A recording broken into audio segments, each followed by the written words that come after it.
A lot of MBA preparing students are thinking कि should they give the exam of ZAT or not.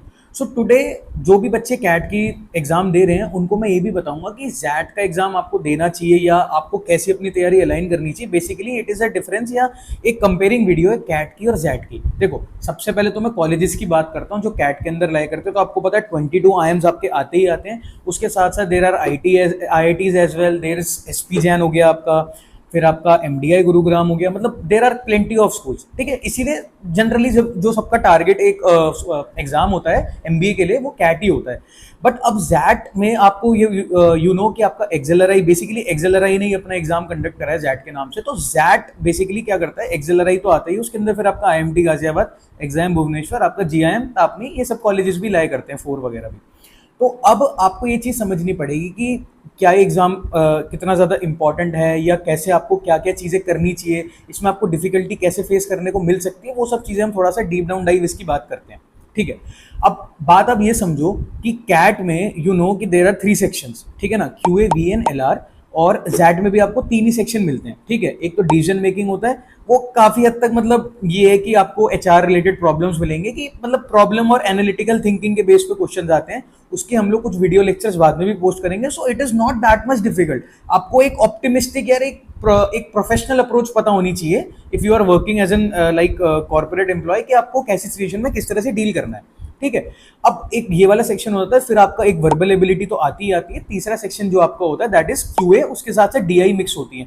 सो तीनों का aggregate मैं बताऊं तो जैट में 75 क्वेश्चन आते हैं, कैट में आपको 66 से 68 क्वेश्चन देखने को मिलते हैं।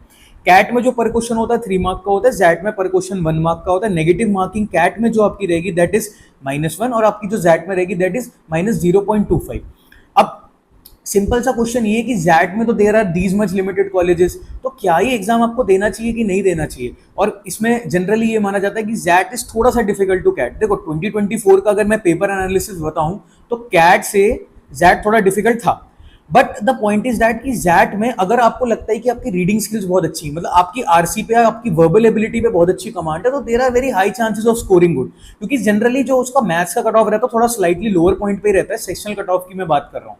नाउ अब एक और एक्सपेक्ट से हम कंपेयर करते हैं। सपोज परसेंटाइल के मैं बेस पे बात करता हूँ। देखो जनरली तो मैंने अपने मतलब अपनी लाइफ में जितने भी मेरे पीयर ग्रुप हैं या स्टूडेंट्स हैं, मैंने यही देखा है कि कैट में बच्चा अगर 80 से 90 परसेंटाइल के बीच में स्कोर कर रहा है तो उससे स्लाइटली थोड़ा सा ज्यादा जैट में स्कोर करता है, इवन एग्जाम हार्ड होने के बाद भी। तो ये क्यों हो रहा है, देखो इसके 2-3 रीजन है। सबसे पहले तो कि कैट में जो नंबर ऑफ एस्पिरेंट्स हैं वो ज्यादा है, काफी ज्यादा है कंपेयर टू जैट। और दूसरा ये कि काफी ज्यादा लोग कैट देने के बाद उनको लगता है कि उनका परसेंटाइल अच्छा है, तो थोड़ा सा वो जैट को उस तरह से नहीं देते। तो take it as an opportunity.